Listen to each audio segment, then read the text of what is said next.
Assalamualaikum warahmatullahi taala wabarakatuh. Salam sejahtera kawan-kawan. Alhamdulillah dapat kita bertemu sekali lagi di CA Cik Sok Channel. Hari ini kita akan berkongsi satu resipi yang berasal dari Malaysia dan ianya diberi nama Burger Malaysia. Juga dikenali sebagai kuih Doraemon, pau goreng bersambal, pau kampung, pau sambal ataupun kuih bom Burger Malaysia. Kita lihat apakah bahan-bahan dan cara-cara membuatnya. Bahan-bahan untuk membuat Burger Malaysia ataupun Malaysian Burger terdiri daripada 3 bahagian. Bahagian pertama ialah sambal ikan bilis. Bahan-bahannya adalah 1 mangkuk ikan bilis yang telah dibelah 2 dan dibuang bahagian dalam yang berwarna hitam tu ya. Selalunya orang Melayu cakap tahi ikan bilis, ya. 15 biji cili kering, 3 biji bawang besar, 3 ulas bawang putih, 1,5 inci halia, 1 ketul gula Melaka. Saya gunakan gula Melaka jenis inilah ya. 1 ketul sahaja ya. 1 sudu makan gula pasir, 1 sudu teh garam, 1/4 sudu teh asam jawa. Gunakan asam jawa jenis ini ya. 1 inci belacan yang telah dibakar ataupun roasted shrimp paste, 200 ml ataupun 1 cawan air dan 3/4 cawan minyak masak. 11 biji cili kering. Ini saja kita potong.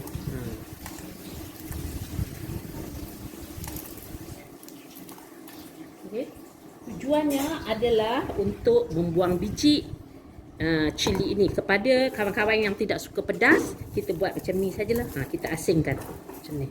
Biji yang telah kita asing ni buang. Tetapi kalau kawan-kawan yang sukakan pedas, biarkanlah begini ya.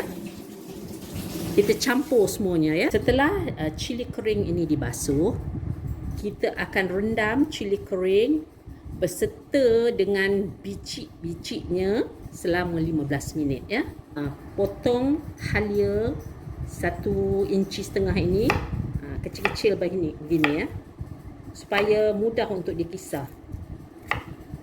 Putih kita akan potong juga kecil-kecil.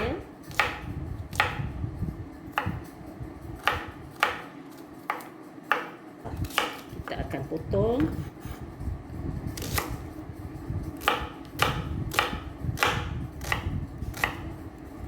Saya menggunakan semuanya bawang besar kerana bawang besar ini akan mengeluarkan banyak air. Jadi kan kita tak perlu guna air lah untuk mengisar kita punya gini sehingga semuanya habis dipotong kasar-kasar. Dan bawang besar, ulas bawang putih dan 1,5 inci halia. Masukkan sedikit bahan yang telah kita kisar tadi. Tengok dia pekat kan?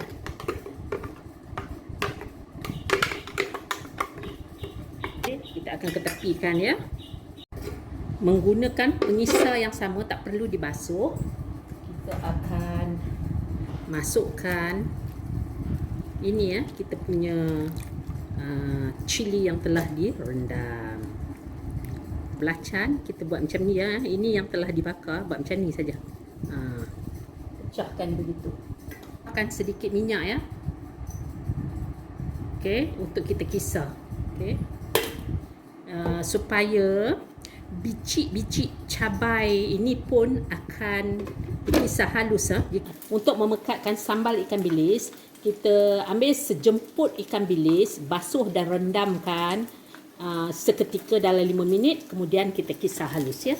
Yang kedua, untuk menghasilkan ikan bilis goreng yang rangup, kita keluarkan ikan bilis daripada peti sejuk, kemudian kita terus basuh dan terus goreng. Okey, panaskan 3/4 cawan minyak. Kita tengok dah panas tidak ya. Dah panas ya. Jadi kita masukkan ikan bilis yang telah kita basuh tadi ya.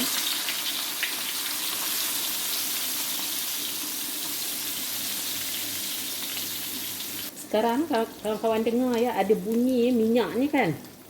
Ini menunjukkan kita punya ikan bilis ni belum masak lagi lah. Kawan-kawan, petua untuk mengetahui yang kita punya ikan bilis ni dah garing atau betul-betul masak. Tengok sekarang minyak kita ni dah tak berbuih dan tak berbunyi kuat sangat ya. Dan warna ikan bilis kita pun keemasan keperangan. Jadi kita boleh angkat ya. Jangan lupa kecilkan api sebelum kita angkat. Kita akan mengguna minyak yang sama untuk menggoreng kita punya sambal ikan bilis ni. So, kita punya sekedak-sekedak ni kita buang dulu. Ini ya. Okey. Dah tak ada dah ya. Jadi kita kecilkan api, kita naikkan balik api ni dalam keadaan sederhana. Masukkan bahan-bahan yang telah kita, bawang yang telah kita kisar halus. Kelihatan sekarang minyak tu dah nampak naik ke atas ya. Jadi kita masukkan kita punya bahan-bahan cabai pula. Kita akan goreng sebentar juga dalam 3-4 minit ya. Tadi kita akan potong nipis-nipis beginilah ya, supaya dia cepat masak lah ya. Bubuh kita punya Melaka. Okey. Bawakan. Kawan-kawan lihat ya, minyak tu dah nampak timbul di ke atas. Kita akan masuk ikan bilis yang dikisar. Ini ikan bilis yang dikisar ni saya menggunakan blender cili tadi. Jadi itu yang warna merah tu ya. Masukkan air asam jawa ya. Masukkan 1 sudu makan gula pasir ya. Masukkan 1 sudu teh garam. Air yang tadi tu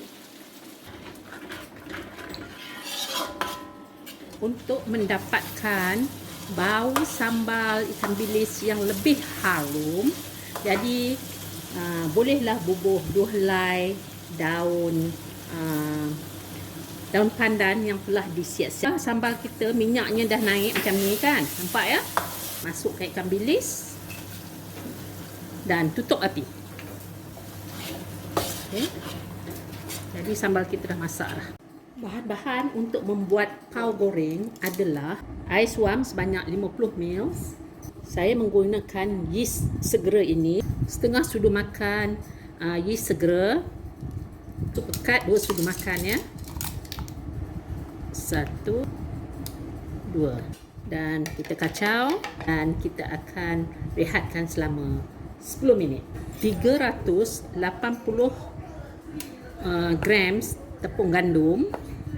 Kita masuk separuh dulu. Atas pilihan lah. Boleh bubuh ataupun tidak. Kita bubuh 2 sudu tepung, susu tepung. Kalau kawan-kawan bubuh susu tepung, dia akan lebih lembut dan rasanya lebih lemak. Okey. Keseluruhannya adunan yeast kita ni dah naik lah, maknanya yeast ni masih aktif lah. Jadi kita akan tuang dalam ni ya. Masukkan 1 biji telur. Okay. Dan kita akan gaul. Masukkan setengah sudu teh garam. Saya masukkan dulu 140 ml ya. Air ni sikit-sikit dulu.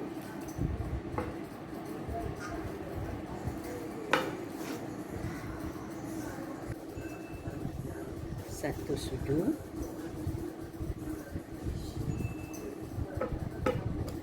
Dua sudu. Okay. Dan kita akan uli. Setelah dough ini tidak lekat lagi di tangan, kita akan perap dia supaya dia jadi kembang 2 kali ganda. Okay. Selepas dough direhatkan selama 40 minit, dia telah berkembang sebanyak 2 kali ganda. Jadi kita kena buang dulu udara yang ada ni ya. Okay. Kita buat macam ni lah dulu.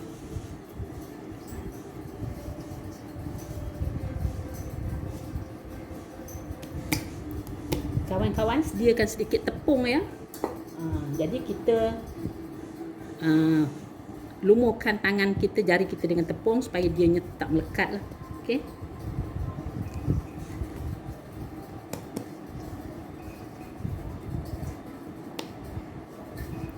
Okey, dah jadi macam ni. Kita akan macam tumbukkan dia. Buat macam tu. Untuk buang angin yang ada. Okey. Tepung gandum di atas tempat kerja kita ya. Lepas tu kita akan ambil adunan kita ni dan kita akan bahagi kepada dua. Macam tu. Yang bahagian yang satu ni kita tutup balik lah dengan penutup ya. Macam bagi dia memanjang lah begini ya. Kita akan bahagi-bahagikan lah dia.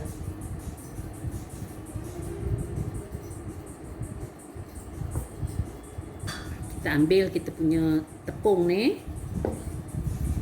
Ambil satu dough. Kita akan buat macam ni.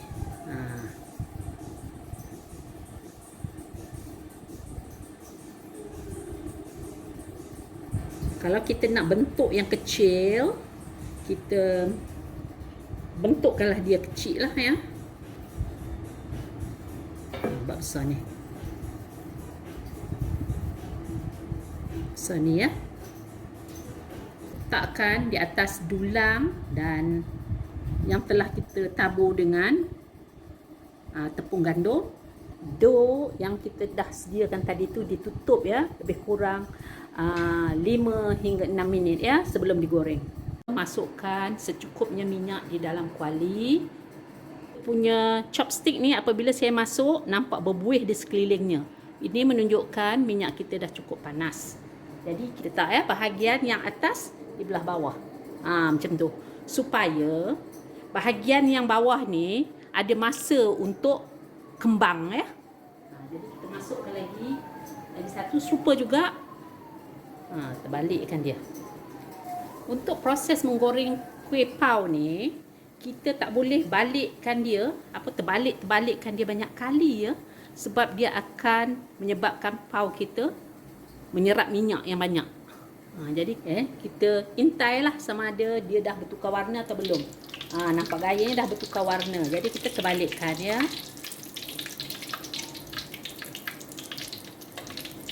Okey, balikkan.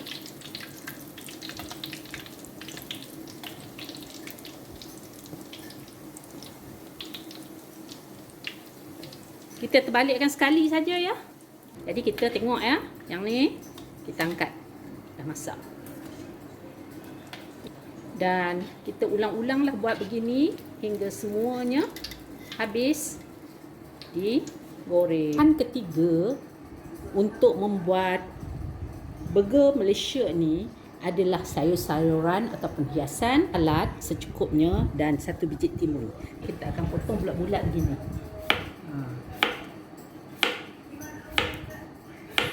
Buatlah sehingga semuanya habis. Daun salad pula kita akan potong bahagian yang macam batang ni, ketepikan, dan yang ini kita potong macam, biarkan pau sejuk dahulu sebelum kita membelah dia. Sekarang kita akan belah dia. Okey. Menggunakan pisau yang ada gerigi macam ni senang ya. Jadi kita belah.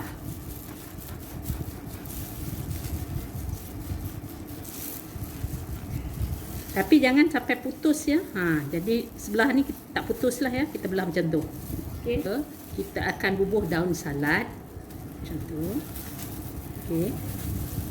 Sukalah nak bubuh banyak ke sikit kawan-kawan. Lepas tu bubuh timun. Kita bubuh dua lah. Dan kita tutup. Okey. Jadi dah siap lah kita. Alhamdulillah, inilah hasil burger Malaysia yang telah kita buat. Dan kawan-kawan tentu nak lihat bagaimana rupa kita punya ni. Tengok ya. Sangat gebur dan rasanya pun sedap kalau dimakan pau goreng ni macam ni saja ya. Pun sedap. Dan terima kasih yang tidak terhingga kepada semua kawan-kawan yang sudi menonton video ini sehingga akhirnya. Hingga bertemu di video yang akan datang, saya ucapkan wabillahi taufik wal hidayah. Wassalamualaikum warahmatullahi taala wabarakatuh. Bye bye kawan-kawan.